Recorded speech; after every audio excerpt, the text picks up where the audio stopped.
Hey everybody, it's Charlie, the Pennsylvania grain farmer, here at the Red Shed. It's Tuesday, May the 18th, about 4 o'clock in the afternoon. The last video that I did, filmed it last week, was a video of me planting corn. We had a really nice stretch of 6 days last week, and it took a couple days to really get the fields dried out enough to do anything. But once they did, I was able to plant all but about 8 of my 46 acres of corn that I'll have. And the reason that I had to stop was because the fields that were the 8 acres that were remaining were in 3 fields that were still just too wet. The one field I started to pull into with the 1650, just all for 1650, just to see how wet it was. And as soon as I got into the field, the front wheels sank up to the hub. So I knew I wasn't going to be able to plant. So at the end of last week, I believe it was Friday, rather than waste the time, waste a nice day, I decided to switch over to planting soybeans. And as I may have mentioned in an earlier video, I plant my beans with this white 5100 planter, the same planter that I used to plant my corn.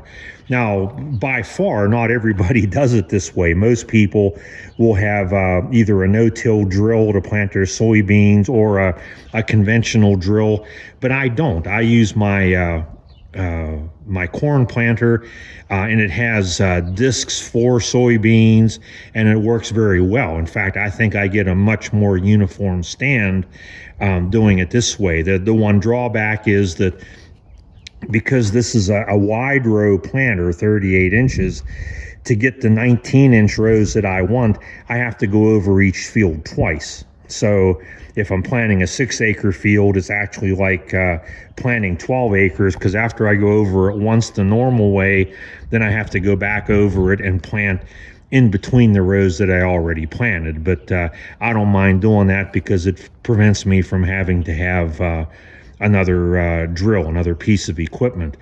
I actually planted 6 acres of soybeans today because I knew we were supposed to have rain here in the afternoon, which we've had some on and off, and it's supposed to get a little bit worse as the afternoon goes on. But I figured if I could get up, I had one 6-acre field. I thought if I could get it harrowed and then go out and plant it before the rain started, sometime in the afternoon, I would be happy with that, and I'd have 6 more acres planted, and then only have 6 more acres of beans to do, because I only planted a total of about 20 acres, and I had planted about 8 acres or 8.5 acres of soybeans last week. So I didn't get any video of that because it's really just exactly the same as planting corn as far as what it looks like and how I prepare the field. But what I did want to do today was show you what I have to do to my corn planter to prepare it for planting beans, because you just can't take the corn seed out and put the soybean seed in. It just doesn't work that way. There are some changes that you have to make, and there are really 3 different things that I wanted to talk about. 2 changes that I have to make to the planter, and then the third thing is something that I have to do to the soybean seed itself. So first off, whenever you want to use a planter like this to plant soybeans when you've been planting corn, you have to make some changes in the transmission. The discs, first of all, it does take a different disc, and I'll talk about that in just a couple of minutes in the metering system there. But it also requires a different speed. So the manual for this white 5100 planter has charts both for corn and for soybeans that talk about what sprocket combinations you need to use to get the population per acre that you want. Now, I'm planting somewhere in the neighborhood of 140 or so thousand seeds of soybeans per acre. So that chart tells me which sprockets I need to use. And there are really 3 different sets of sprockets that you have to change. On this chain, there's a set of 4 different sprockets here and 4 different sprockets in the back. On this chain, there are 3 sprockets here, and then that's it. There's only 1 sprocket there, and so it doesn't have to get changed. So for whether I'm planting corn or I'm planting soybeans, the charts will tell me, it identifies the sprockets by how many teeth. And there's a chart actually here on the back of the planter that shows for those 3 different sets of sprockets how many teeth each sprocket has. So I look at the chart for soybeans, identify which sprocket in each set that I need, and then it's really easy to change.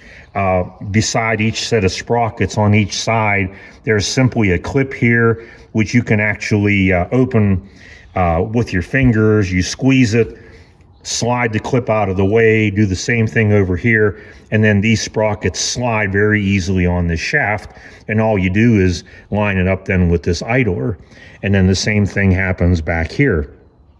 You slide the clip out of the way, you can slide the sprockets on the shaft, and then again, something I forgot to mention is that you put the clips back in place to hold the sprockets where you want them. And then the same thing would happen here, and you would line this sprocket up in such a way that the chain is straight with the sprocket in the front. So I have the correct combination of sprockets here that will give me the desired population of about 140, 145,000. And that means that for me, about a bag of seed will plant, soybean seed will plant about an acre of soybeans. Okay, and this is really very easy to do. That whole process might take 5-6 minutes to accomplish, and that's really about it. Very, very easy to do on the white planter.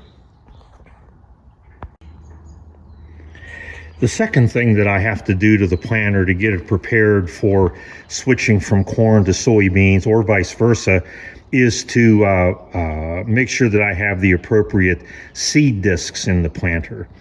The seed discs, right now I have the soybean disc in because that's what I was just planting, but the seed disc is probably the primary part of the seed metering system in a white planter. These are air planters, and they work on the principle of forced air.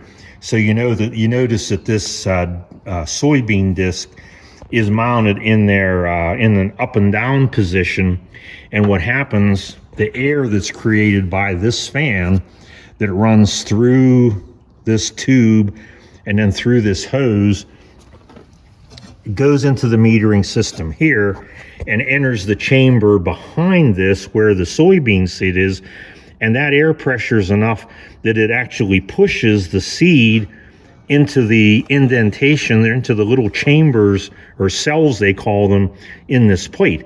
And so this seed disc will actually spin in a counterclockwise direction, and you can see some of the green soybean seeds there in the back. They're green because they're treated. But in any event, with that air blowing, this disc picks up those seeds, and those seeds, come up, they go around, and then as they get over here, they encounter some brushes behind there, which cut off the airflow, but the seeds are trapped in there by the brushes. And as they proceed downward, they get to the end of the brush, and then they, because of the lack of air pressure, then they fall down a hole and down through the seed tube, and they get planted. But the seed tubes that work for soybeans will not work for corn, and vice versa. Here is a collection of the 4 discs that I use whenever I'm planting corn, and you can see the kind of indentation that there is there for that corn. the ones for soybeans is different. A big difference is that this particular disc that I have for soybeans, each of those cells will actually hold 2 soybean seeds.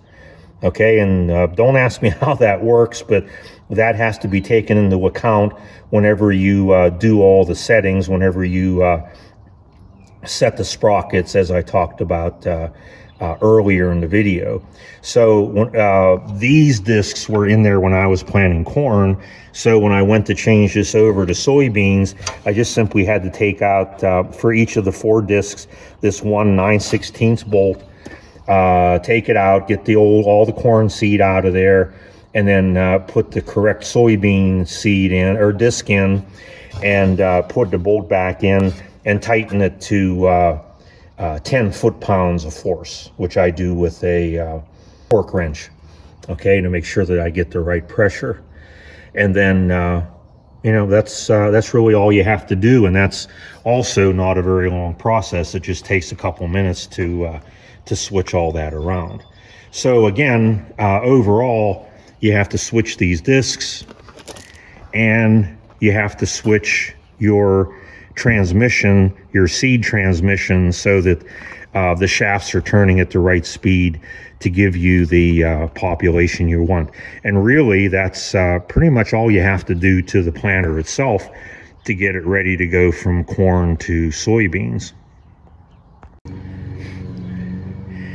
Well, I don't know where my mind was, but I mentioned earlier in the video that there were 2 things that I needed to do to the planter to make it, to switch it over from corn to soybeans.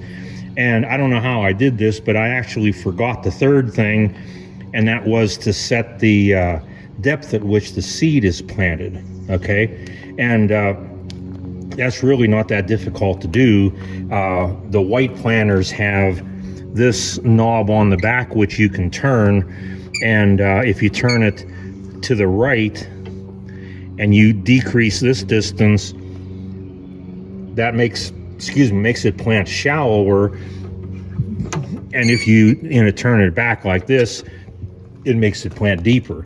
What it does, it determines the how far these gauge wheels will allow the double disc openers to go, because the double disc openers are in between those gauge wheels. So when you switch from corn to soybeans or vice versa, that's one of the things you have to consider too, is any difference in planting depth, and make the appropriate adjustment there, which again on a white is pretty simple to do. So I just didn't want to forget that feature. All right, the final thing that's different for planting soybeans as opposed to corn is not with the planter, but is with the seed itself. What you're looking at in this wheelbarrow is about 1/8 of a bag, or many of us call it a bushel of soybean seed. You'll notice that it's green as opposed to the tan color that soybean normally is, because this seed has been treated by the seed company, which in my case is Pioneer. And I'm not getting any kind of kickback or any promotion from Pioneer. I'm just, mentioning what brand of seed I plant, and I'm not telling anybody else what brand of seed that they should plant. But in any event, one thing that a lot of people don't know, or not, especially non-farmers, about soybeans, is that although they need nitrogen to grow, soybeans really can provide its own nitrogen. The Iowa State University's research shows that a good soybean plant can actually provide anywhere from 50 to 75% of its own nitrogen by getting it from the air. It what they call it is it fixes the nitrogen in the soil, but that only happens if you have the correct bacteria. And I found the name of that bacteria, but honestly, I can't pronounce that Latin name, so I'm not even going to try. So the bottom line is you have to have that bacteria in your soil. Now, for those that have been planting soybeans for a long time, or, year after year, or, every 2 or 3 years have soybeans in the same field, they don't have to worry about it because that bacteria is already there. But in my case, this is only my 3rd year of planting soybeans, and prior to this, prior to me, my dad never planted soybeans here, and he's been here since around 1950, or had been here since around 1950. So I have to make sure that bacteria is there. So again, what I do is I have to add an inoculant to the seed. The one that I use is provided for me. It's a liquid. It comes in this bag with a little, pouring spout on top, and it's referred to as Celtec. Now, I don't know what other brands there are, and again, I'm not pushing this one. This is just the one that my Pioneer seed dealer brings out for me. But what you do is, or what I do, and I only have like 1 scoopful of beans in here right now, just to demonstrate it. But normally I'd put a whole bag, a whole unit of soybean seed in here, enough to plant 1 bushel, and then I put the inoculant from that bag into this spray bottle, and then what I do is I spray on about 2 ounces worth, a little bit at a time, and then mix it in. And again, so I'm just doing this for demonstration purposes. So I mix it, spray it some more until I get about 2 ounces on that seed, and then it's ready to go. So that gives it the bacteria it needs to help fix nitrogen. Now, when I said 2 ounces, that's for a seed that's already been treated. I actually, in the planter right now, when I finished up the field, I have the last of the treated soybean seed that I bought. The rest of the seed that I have, which is enough for the 6 acres that I have left to plant, is not going to be this green color. It's going to be the, kind of a tan color that you normally see in soybeans, and that's because it's untreated. Now, some people might say, well, you dumbass, why didn't you buy all the seed treated already? Well, the main reason is if you overbuy and you have seed left over, the seed is very expensive. And Pioneer will take seed back when it's in an unopened bag. So, but the problem is, they'll do that with corn, but they'll also do it with soybeans as well. But the catch is, with the soybeans, they won't take back treated soybeans because there's kind of a time limit on that treatment. Whereas if the soybeans is not treated and you treat it yourself, then there's no problem with them taking them back because there's no treatment to expire. So when I open these bags, they'll be, the seed will be tan in color. I'll throw a bag in here, and then instead of 2 ounces of this, I have to use 4. I have to use twice as much. Okay, to make sure that that seed is well inoculated. But other than that, it's the exact same hybrid of soybean seed. Okay, so hopefully that'll make sure that I get good bacteria in the soil, and that the plants will fix the nitrogen the way that they will and grow well. And after you've grown soybeans in the same field and get a good stand, then you really don't have to inoculate this way. They say that if you had soybeans in the year before and you had a good stand and it grew well, then you should be all right the next year. In fact, they said you can go, even if you waited a couple years to plant soybeans again, that would be all right. But if you waited, say, more than 4 or 5 years, then you probably should inoculate again. And in my case, I'm planting 20 acres of soybeans in 3 different fields. In 2 of them, I had soybeans 2 years ago, the first year I planted, and then the other field, Actually, the one I planted today has never had soybeans in, so I just feel safer just inoculating everything for the time being until I'm sure that I have a good bacteria culture established.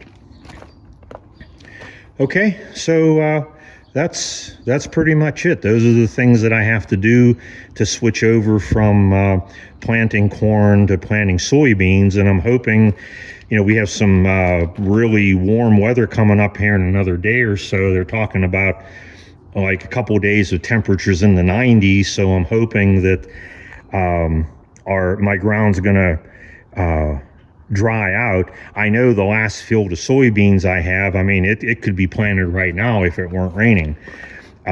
It's dry enough, but the fields, the last 3 fields that I have for corn still require a little drying, so I'm hoping maybe over the weekend or early next week I'll be able to get all my planting done.